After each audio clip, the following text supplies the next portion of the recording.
So hey everyone, welcome back to another quick and very interesting tutorial, where in this quick tutorial I'm going to show you how you can lock your screen orientation, how you can make your text bigger for specific apps on your iPhone.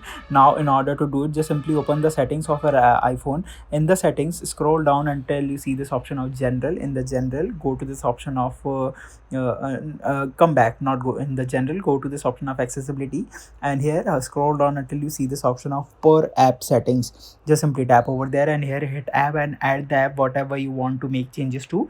For example, if I added YouTube, now here in the YouTube, here you're gonna see this option of larger text, and you can customize this text as per your need, and these settings will apply to YouTube only. It won't affect all the settings of your iPhone, and once you're done with it, you can save it. Alright, so that's it for this tutorial. I hope this video will be helpful for you. Make sure to hit the like button and subscribe button for more such helpful and interesting tutorials. See you in the next one. Take care.